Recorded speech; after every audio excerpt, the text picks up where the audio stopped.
इस वीडियो में हम सिमुलेशन, गेम्स और रोल प्ले के डिफरेंसेस को देखेंगे। बाज़ दफ़ा लोग इन तीनों एक्टिविटीज़ को एक जैसा समझ लेते हैं, जबकि ऐसा हरगिज़ नहीं है। ये तीनों डिफरेंट हैं। पहले हम सिमुलेशन को डिस्कस कर लेते हैं। इसमें टीचर किसी रियल सिचुएशन को सिमुलेट करता है, यानी कंप्यूटर में रियल लाइफ जैसी सिचुएशन बनाता है। मसलन सिमुलेशन ऑफ ब्लड फ्लो। इस तरह स्टूडेंट एक कंट्रोल्ड एनवायरनमेंट और कॉन्टेक्स्ट में रियल लाइफ के मामला डील करने का कॉन्फिडेंस और स्किल हासिल कर लेते हैं।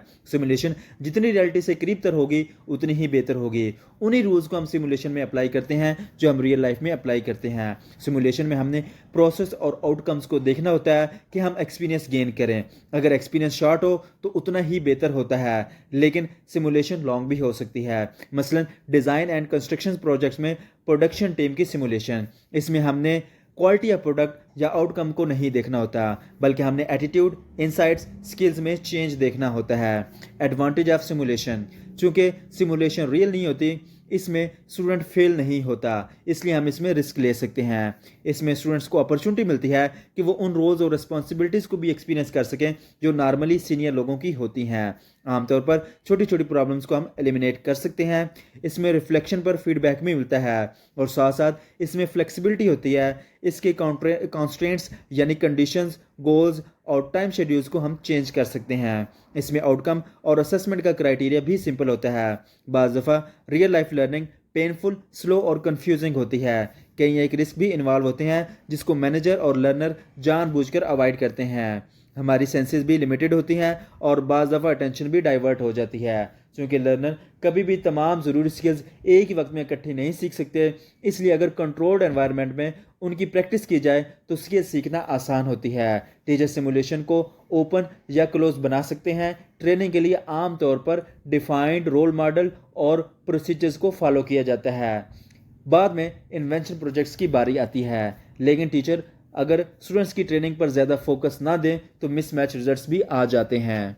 इम्प्रूविंग सिमुलेशन, कुछ ऐसे फैक्ट्स होते हैं जिन पर अगर हम थोड़ी सी तवज्जो दें तो सिमुलेशन को काफ़ी इंप्रूव कर सकते हैं। मसलन इस बात को इंश्योर करना चाहिए कि रियल वर्ल्ड एक्सपीरियंसेस और सिमुलेशन में क्लोज मैच होना चाहिए, और फिर सिमुलेशन इस काबिल हो कि स्किल्स, इंसाइट्स और एटीट्यूड्स को रियल लाइफ सिचुएशन में ट्रांसफ़र कर सकें, और गुड वर्किंग प्रैक्टिस के लिए एनवायरनमेंट अप्रोप्रिएटली इक्विप्ड होना चाहिए।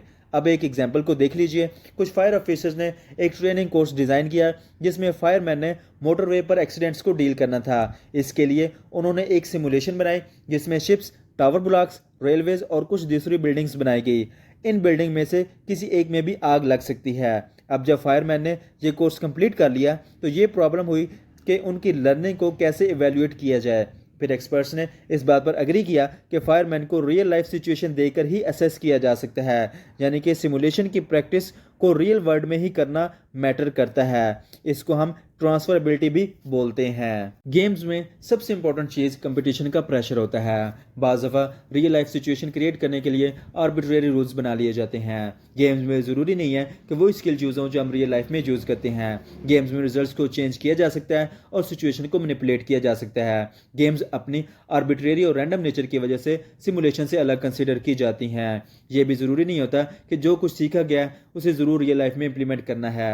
इनमें ऐसी लर्निंग होती है जिसमें ह्यूमन बिहेवियर को चेंज किया जाता है और इनमें डिसीजन मेकिंग से रिलेटेड चीज़ों को इन्वॉल्व किया जाता है। एज ए टीम काम करने की सलाहियत पैदा होती है।